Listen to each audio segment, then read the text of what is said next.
Hey, welcome to Next Strong Cocktail Hour. I'm Brittany Wagner, and that was Kelly Hunter that just left me here all by myself. And we are drinking today Naomi Rose. So Constellation Brands, the makers of Next Strong Cocktails, have provided us with Naomi Rose, an off-dry wine that opens with jammy strawberry, cherry, delicate floral notes, and lifted tropical notes. The palate is lush and mouth-watering and offers flavors of strawberry and citrus. The wine finishes broadly across the palate with a cool minerality. I really do like this one. Actually, by the way, I liked the other ones too, but this one's really good. Constellation Brands is hooking us up. Mm-hmm. If you're looking, This is good. If you're looking to, I was gonna say start your evening, but really any time of day. I mean, yeah, it's middle of the damn day. You know, that's what we've said. When you reach a certain age, judgment is thrown out the window for the most part. Yeah, I'm out. There's very little judge. Grant, I do judge. Don't get me wrong, I do still judge. Beaches. I judge, but amusement parks. I am over the people judging me. Mm-hmm. Like, I am like, throw the middle finger. I don't, like, thank you, have a good day, bye-bye. There's something very freeing about becoming older, settling into your skin. Yeah, I don't need your feedback. Like, that's my motto. Hashtag, I don't need your feedback. Thank you. Yeah, I do. There are times when I want to go back and slap my younger self, especially when it comes to children. Like, when I thought I was an expert. And I'm sure people are like... No, I've never had that figured out. Mothering. Never. Not even going to pretend. No. So, yeah, there's something very freeing about getting older. That you're just like, don't care. Now, my kids don't have that same attitude, however. Oh, yeah, I embarrass all the time. Constantly. Music pulling up when we're going to places. Mm-hmm. It's too loud. Turn it down. Mm-hmm. What are you doing? Why are you listening to this? What is this? I get that all the time. What is this? Why are you looking at me? I get that sometimes too. I'm like, I'm just admiring your beautiful. Just gazing into your eyes. I don't know. Your little angelic face. Oh my gosh. Okay, so we've made it to episode 4. We Rockstar has gone. I don't know where Rockstar went, but Rockstar left. How are you? I'm well. How about you? I'm good. That's what I'm supposed to say, right? Yes. To credit one of my daughter's friends. Excellent. You ask her and she'll always say, good enough. Good enough. I'm like, had a girl, just say good enough. Good, yeah. Because nobody cares. No, we've all got our own shit going on. And I mean, but no, I think as Rockstar was talking about in the previous episode about having a grocery store face, I do feel like I have a grocery store face sometimes. And it's my fault because I ask one question too much. I'm that person that's like, how old is your granddaughter? And then next thing you know, we're talking about her tap costume and, you know. See, I'm the one that doesn't make eye contact. I do that for a while. I have a resting bitch face anyway, but then I don't make eye contact for the sheer thing of like, please don't talk to me. Mm-hmm. Like, please don't talk to me. When my triplets were babies, I would, like in Target, I was eyes down because you'd have like, oh my gosh, are those triplets? And you'd have that person like follow you around the store. And I'm like, I'm just trying to get what's the diaper rash stuff? Just trying to get some damn Balmex because I got 3 kids with diaper rash here because they've had diarrhea for the past week. So thank you for asking. Yes, I do have triplets. You know, but that's when you're like, one thing I came for. Just... Yeah. And I had to get them all out of the car. No, they don't have on socks. I know. It's cold. It is. It's cold. It's February, but I can't get them to keep socks on. I don't know where they went. So, yeah. Staples? That's a good idea. I should put staples in them to just... Oh, God. No. See, I don't know what that was like. I still have... I'm still in recovery from a lot of this stuff, tell. in case you can't tell. Drink up, buttercup. He's all come like... Still feeling a little bit of the residuals, yes. Right? Okay, so... I'm glad you're doing well because I have a weird question. Are you ready for it? Yes. I don't know why I got on this in my head earlier today, but I was like thinking about this like very intensely, which is super weird, but it's like the sports thing. What's your favorite position in football? See, that's the content they come for. Wait. Literally. Well, we can go. Your face. That was a 1-2 punch. The minute I said it and you looked at me, I was like, oh, I could have gone there. What are we talking about, Miss Wagner? Table that. We'll come back to that. What's your favorite position on the field? Like football field, like favorite position, like tight end. I love like Georgia. I love the use. That's a big ass tight end, man. And he's just a sophomore. Like he is still growing. Okay, why the tight end? Is there like a psychological thing? Because they have to be big enough to block. Like they have to be big enough to block because that's part of their job. But also they have to be physical enough to run, catch. They're like a wide receiver on just like growth hormones. Like they're just like they have to be a big guy, but they also have to be able to do so many different things on the field. I love because versatility. I think it also creates a dynamic in the offense that so many programs lack. But then again, I don't know how many good quality tight ends are. In so many ways, that's a good joke. I don't know how many good quality tight ends there are out there. Okay. Not very many. No, not a lot of tight ends. People skip leg day, man. It's okay. It happens. And you. Back to you. A linebacker. Yeah, I like the linebacker. I like the guy that catches people that slip through the cracks. You know, he's like the our ultimate. Double entendre game is so strong today. He's the guy that stops it, man. Mm-hmm. Like you're not getting through him. He's the ultimate protector. Like caulk. I like caulk. Ooh, I like it. Just fills up the seam. Fills up the seam. Yeah. And they're usually like they are like not as big as the D-line guys. Like usually a little bit more muscular and like, but man, and like not quite. Not quite as like angry, but just angry enough. Very aggressive to get the job done. Yeah. They are self-motivated. You don't usually have to. But I will tell you, when you have to go interview somebody in football, always go grab an offensive lineman. Yeah, because they're the smartest guys, protectors. And they're the smartest guys on the field because they have to know everything that's going on. They're the mama's boys. They are. And so that's who, like, whenever we needed to, like, talk about what was breaking down in the offense or what was going right, what's going wrong, you go and grab an offensive lineman, because they were the ones who could really engage with you and tell you what you needed. Not that...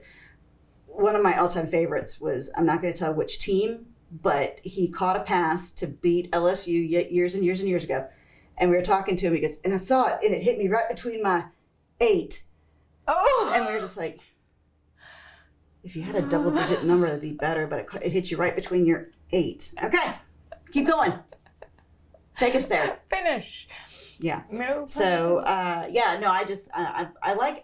mean...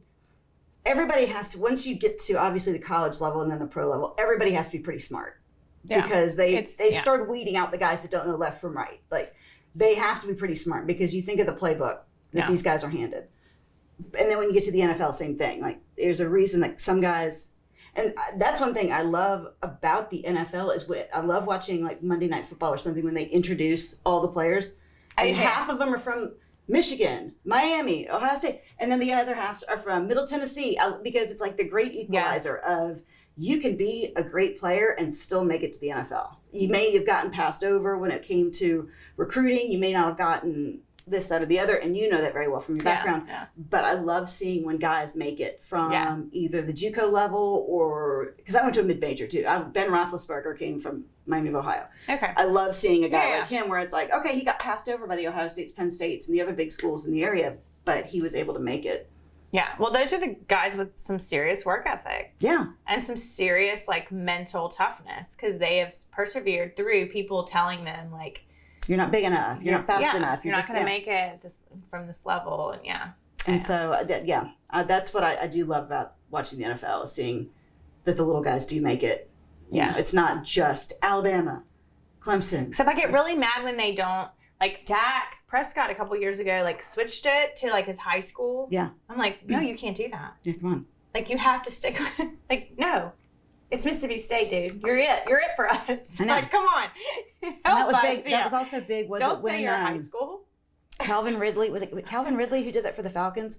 He didn't say UAB. He said his high school. Yeah. And so everybody was like, wait, no, stop. That's our sunshine. That's our sunshine. You have to say your college. That's what we were waiting for. Yeah, I know. And so, because there aren't that many. So we were really, I know. Yeah.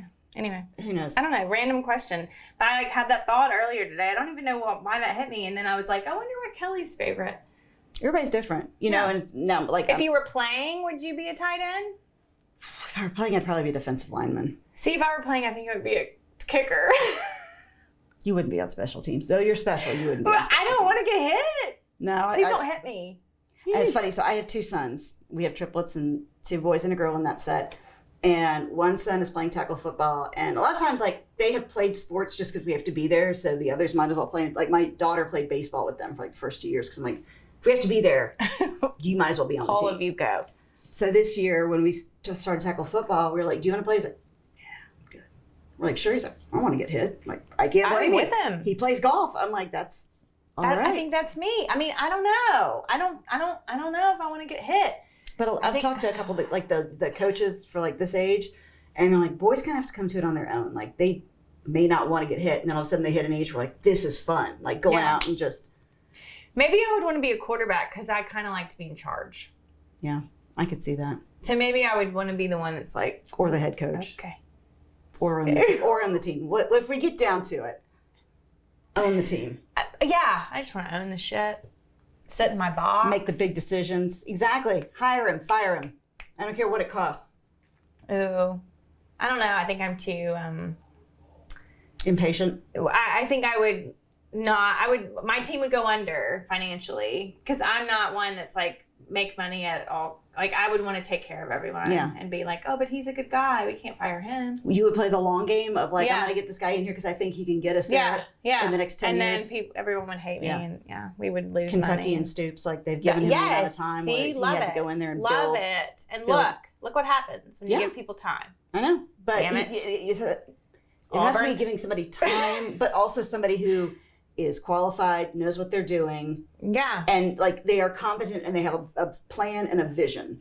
Because some guys you give them time and they, well, that was just 5 years of screwing things over at Nebraska. It's like Scott Frost, they gave him enough time to just. Him, but yeah, I know. What's coming out? You're hearing like, well, evidently he was not doing a very good job. There was one coach in between. I'm not going to name his name. Some people can guess which one. In between Mike Dubose and Nick Saban, there were several coaches that came and went in that time period. And one night we were at a fundraiser and I was talking to him and my husband was standing there. My husband went to Alabama, and so he obviously loves Alabama football. And we were talking to the coach, and this was his second year, and he said, yeah, last year I got to the season. I'd played so much golf over the summer. I really realized we're not ready. Never say that out loud. And my husband, after we were driving home, he said, you can't say that. Like, you cannot repeat that to anyone. But gosh, did he not? Yeah. I mean. Come on, dude. Yeah. Don't say that. No. But those were the dark years for Alabama fans before. Those were the great years for Mississippi State. Exactly. I know. We loved it. Yeah. Can we bring him back? Where's Mike Shula? Good luck. Good luck. Where is he when we need him? I know. Damn it. Good luck. Okay. But yeah, no, that's, I know. Give him time. I'm not patient enough to give him time. I am. See, I'm the one that wants everybody to do it the right way, and the right way takes time and all that fluffy bullshit. Yeah. Okay. Whatever. Drink. Just drink, Brittany. Drink. Speaking of fluffy bullshit. Drink up, Buttercup. No, we did just say that you have to outdrink me at some point, which is. I'll try. This is this goes down very smooth. It's very crisp. I like it. Because we were talking. Episode 1 or 2. We were talking about drinking, and I said I'd been hungover, and my kids watched it, and they're like, "You were drunk?" I was like, "Evidently, I mask it very well. That y'all don't know me, my drunkenness from my sobriety." Because they're like, "When were you drunk? We're trying to figure out when it was." And so, just talking about being hungover, and this is why you need the good stuff like this, because this does not. This is the good stuff that, as we said. The more expensive, the less the hangover. Exactly. I'm all in with that. My mom gets on to me. She's like, why do you buy the top, shelf? Well, I'm like, because you can drink all of it. And because I am top shelf. Okay. And then you're not. Are you not saying that I'm worth top shelf on the day-to-day? No, exactly. Because the older we get, that is one of the things we suffer from. The older we get as women. I guess men too. We would have to ask. Surely. Do men have the body image? Do men go through the body shit that women go through when we get older? I need a man in here to. Hello? I know. No one's back there. Because, dude, what happens to your body as a female the older you get? Like, I am over it. Are you ready for a full? No, because it scares the shit out of me. Okay, so this is what I was going to actually name my first comedy special. And, I'm scared. Well, the name of it was going to be The Worst Time I Shit My Pants. Because I used to run on the reg. And when I ran, I called them the Kellys. Like, I had to go all the time. Anytime I ran, like, I had to go. I have pooped all over Birmingham, behind trees, behind houses, everything. And so that was just when I was running. Okay. What? So, and I don't know if that's an age thing or a personal thing. Okay. That's just typical. That's just Miley being Miley. I pee on myself all the time. Well, yeah, that's also too. I can't do a jumping jack. So the older I've gotten, and especially I have a ton of kids. Like, there was a point in my life where I had forgotten the last time I pooped. I really, like, it was I was in the den, I was doing something, and like, I was like, when was the last time I pooped? I cannot remember. So we were at Costco that afternoon, and I saw Dulcolax, and I was like, oh no, that's I'm just going to go ahead and decision. take that. Because I read it was like, oh, general effective relief, and then 4 to 6 hours. It's the afternoon, I've got time. So took it, went to bed, didn't think anything of it. Woke up the next morning, didn't think anything of it. I had taken 2 of my kids to my sister's house, and I had to take 1 somewhere else. And I get back to my sister's house, and we're standing in her den talking. And literally without warning, like, I just start standing there in her den, talking to my sister. Like, literally just like, no. And I got that look on my face, like, I can't get to that fast enough. And I like ran into her bathroom, like, wait, like, it leaving a trail behind me. I had on white shorts, of course. And like, I get to the bathroom and I finally like gain control of myself again. Is this what's in store for me? And like, my sister, like, God bless her, she's like, can I get you anything? Like, I was like, I'm gonna need some shorts, and a shirt. Yeah, I need a shirt and some Clorox wipes and a plastic bag, and I'll just start cleaning up. You can go outside with the kids if you want to. I've never been so grateful that I shit my pants at my sister's house. Like, can Dulcolax sponsor us? Cause I know that is another thing. Is I went online and read reviews from.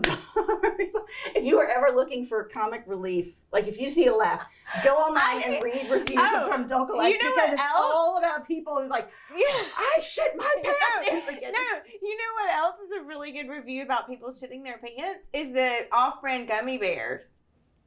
Oh my God, if you go on and read the reviews for not like the Haribo, I don't know what the brand is. It's like the off-brand gummy bears. Mm-hmm. Oh, it is like full pages of people that like apparently gives people the runs. Yeah. It's hilarious. I haven't ever done that. You've never shit your pants? I've never shit my pants like that. Okay. I've shit my pants, but like never.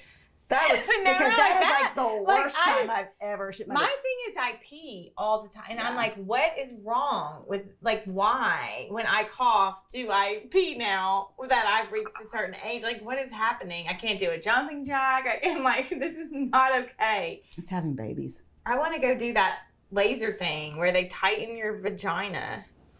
Does that work? I don't know. I can't imagine, like, asking my family for time away to, like, guys, mom needs to rest. It's like my like Botox place does it. Like, surely it's not. Surely it's safe. Surely it's not. Okay, I'm not going to be bedridden. Because what is that reminded me of like my favorite guilty pleasure TV show. I love watching that show Botched on E. It's all about, oh my gosh, it's all about their botched surgeries, plastic surgery. Oh, do you watch the pimple popper? Holy her. Like, my husband walked in, he's like, what are you watching? Like, it's a lipoma. It's not a cyst, it's a lipoma. He's like, what? I go, I watch enough of this show to know the difference between a cyst and a lipoma. Thank you very much. I just want to know how people let things just continue to get that big on them without, like, I'm like, I get a tiny little thing and I am like trying to extract that sucker. Oh, yeah. Like, how do people let big whelps grow on their body and they're like, maybe I mean, I had a spot show up in my arm this summer and I went to the dermatologist. She's like, oh, it's just genetic. I'm like, okay. Like, and that's like just this little circular spot that I'm like, people have huge things and they're like not trying to get rid of it. I don't get it. But it's amazing when she goes in there, the stuff that comes out. It's crazy. I mean, there's a reason that there's a whole show about it. And I've seen, I love watching shows like that because I really do feel that aside from the math and science, I would have been an excellent doctor. Like, aside from having to know the biology and the chemistry. No for me. I can't do blood. I can watch an injury on the field and diagnose it like that. I will throw up. Do you remember Tyrone Prothro? Oh, see, that makes me want to throw up just thinking about it. I can't do the whole bone sticking out. When Dak did the ankle thing, we had a player at Mississippi State that had the bone sticking out one time. I want to faint and fall out. I can't do it. I think, like, in a former life, I must have been like an army. No. Like, can't do that. Can't do blood. I don't do blood very well.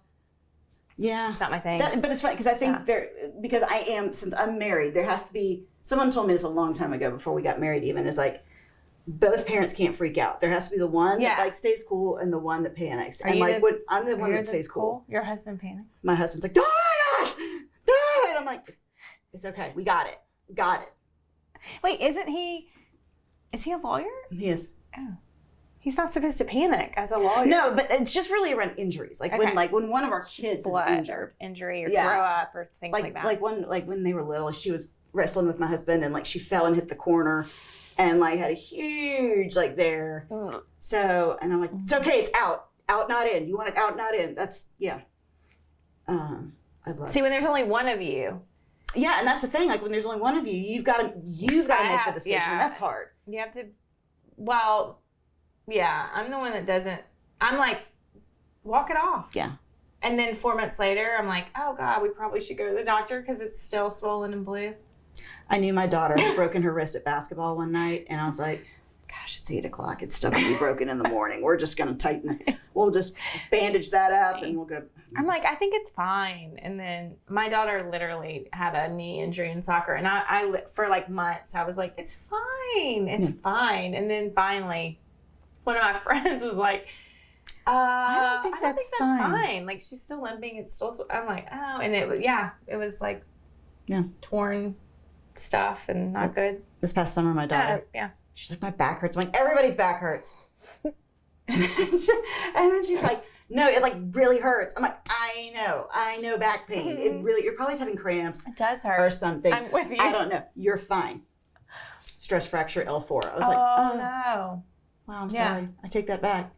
That's me. I'm always apologizing. I'm like, I'm sorry I didn't take that seriously.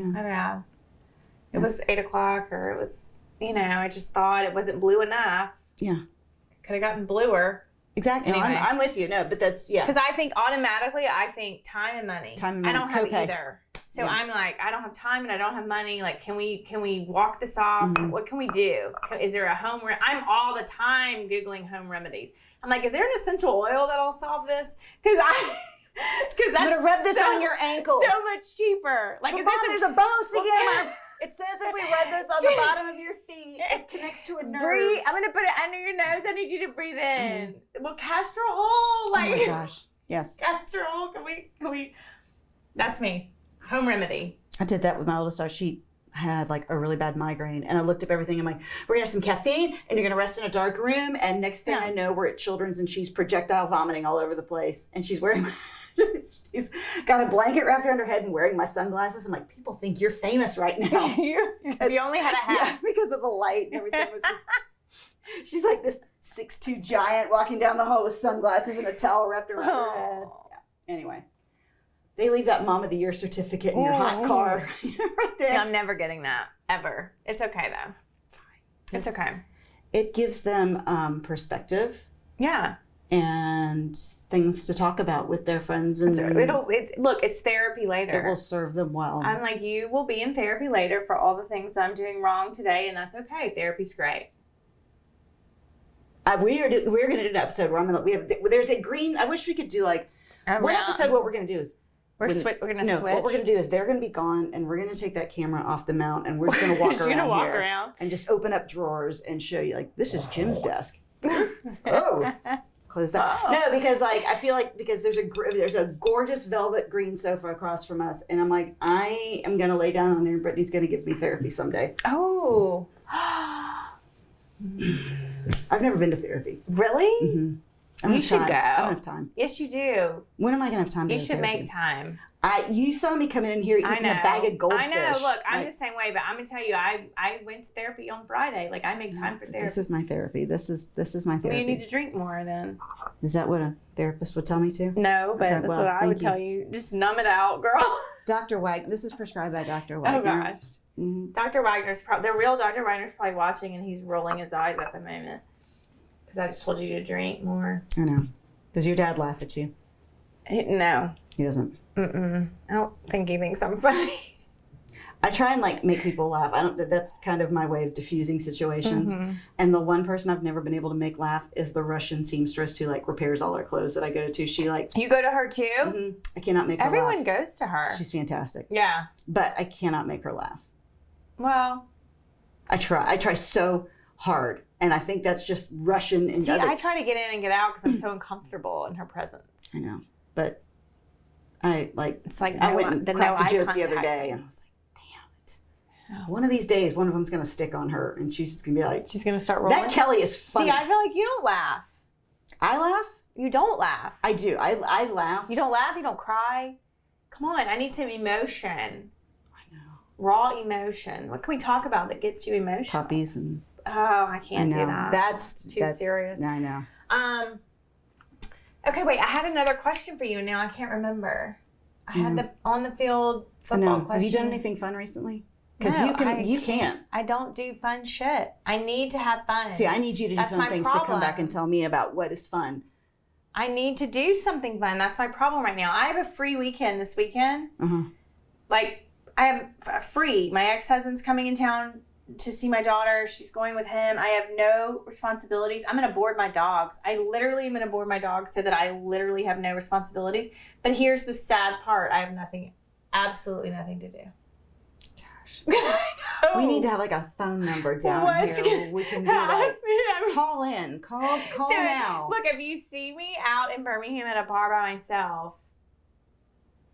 What do you do? What is your brush off? How do you if you really are just trying to talk to someone at a bar and you have somebody coming over to try and engage with you, do you have a hey, we're hanging out, thank you for it. If some guy's over here trying to buy you a drink and talk to you and you're really not interested, do you have I don't. I usually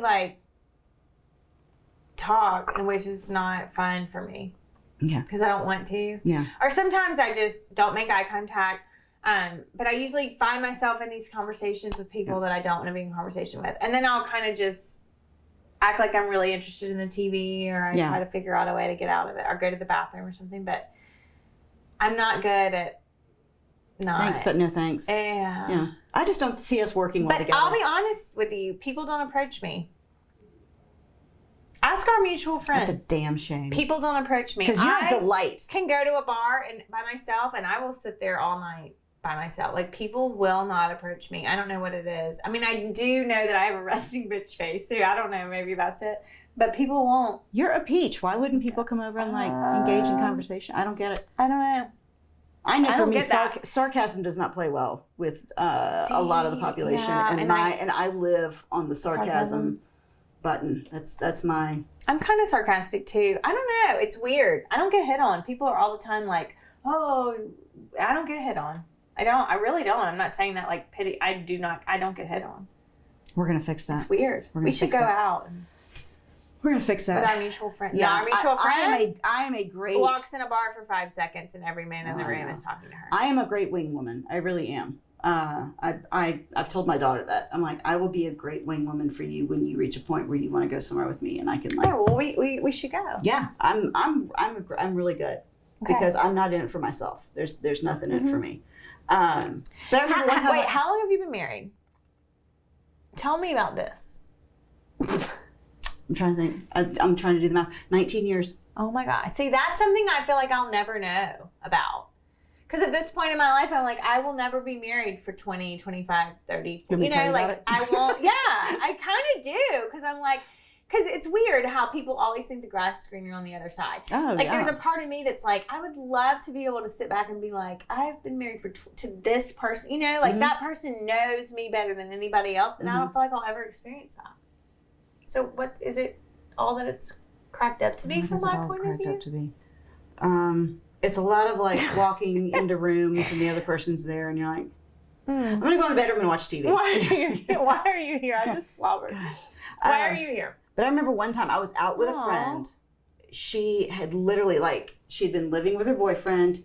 They broke up. He literally moved out that morning, and I drove from Birmingham over to Atlanta to go and hang out with her that night. So we were sitting in a bar just talking, and this guy kept coming over. And finally I woke, he had moved over to sit down next to her on the other side. I'm like, listen, buddy, not a good night. Just not a good time, not a good night, not the right girl. And he blew up at me.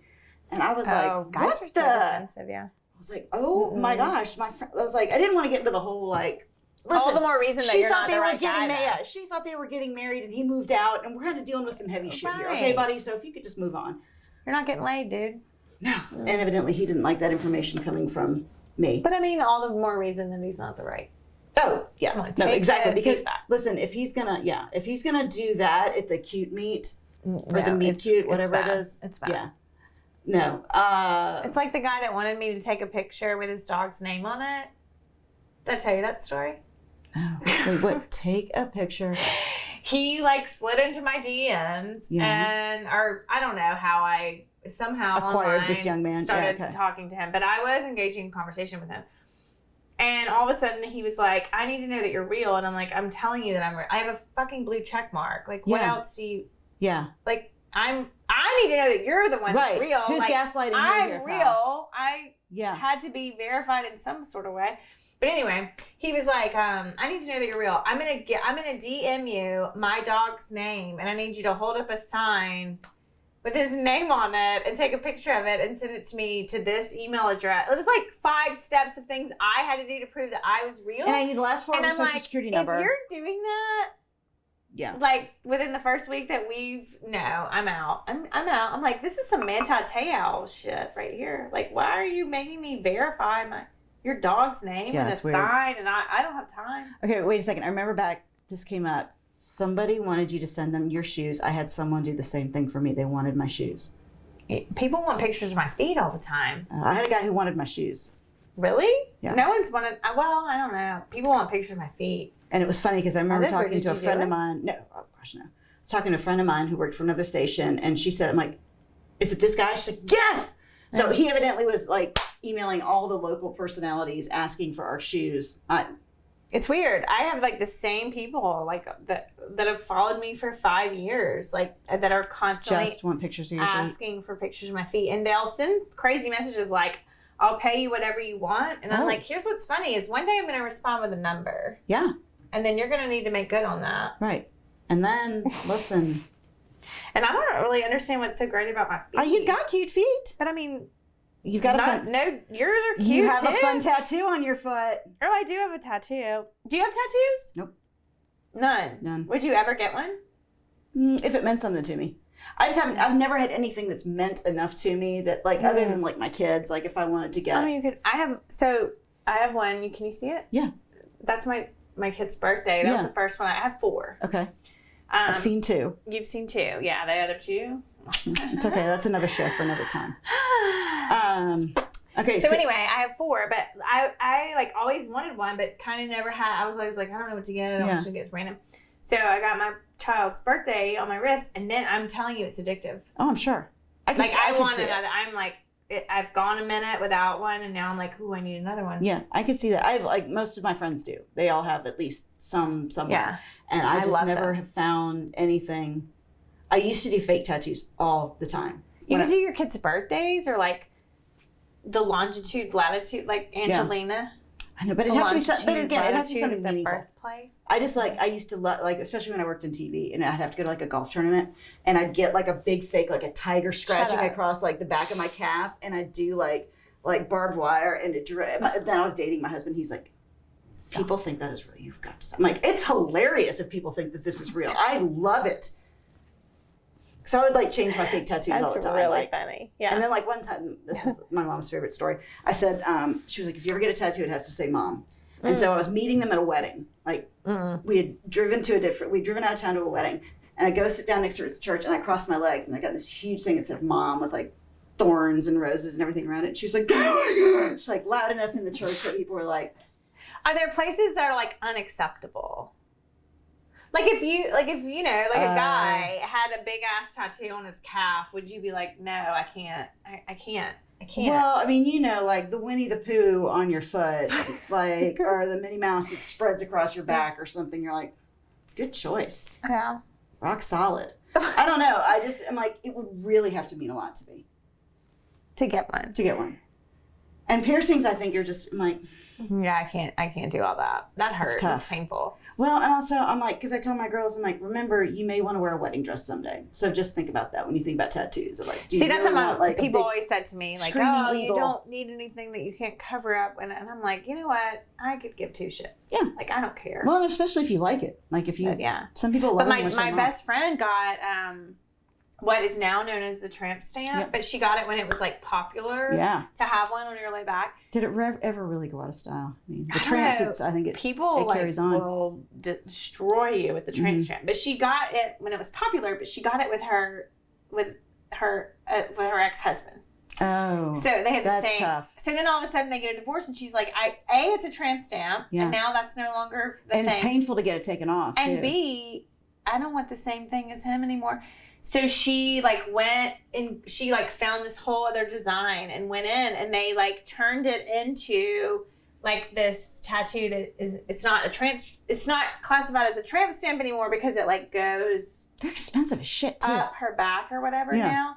But anyway, she like turned it into something else and made it like a whole back tattoo. Butterfly that just took wings. That's not a tramp stamp. But I'm like, dang, I hope none of mine ever. I hope the places I got stuff never. Which mine are like, you can't see them in normal. What does the one down there mean? I know, obviously your sister. So my sister and I got this one together. It means listen within. Okay. It looks like a treble clef, but it's not. It does kind of look like a treble. But anyway, it's like the symbol for listen within. And we got it on we both have it in the exact same spot. Yeah. And then I have two more that mean something to you. If people, ever take my clothes off, they would see. All right. I think that's a good way to end it. Just to, if people ever take Brittany's clothes off, it's almost like a challenge. It's like a challenge. It's like a double dare. You have to, I mean, I guess you could see one of them. Is your phone ringing? No. Oh, I was like, if your phone's ringing a good way to see Brittany's tattoos, send her flowers. Send me flowers. That's a good starting point if you want to see Brittany's tattoos. Yeah. You should send her some Not flowers. Dick pics, just because at Blakelee's Bouquets, they craft both traditional and contemporary bouquets with plenty of room for customization and uniqueness. This goes for every arrangement that they sell, from the anniversary arrangements to new baby gifts, birthday flowers, and all of the other options on top of everyday arrangements that they offer, same-day delivery in Birmingham and beyond.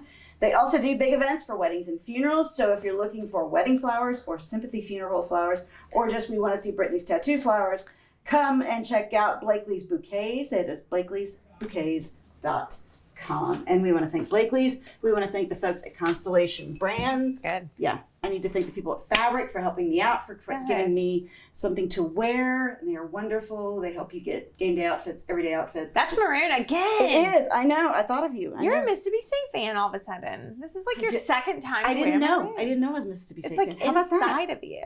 Listen. We did win. Listen within. Listen within. Listen. Okay. Well, we will be back every Tuesday. Episode 4 in the books. We will see you again next Tuesday.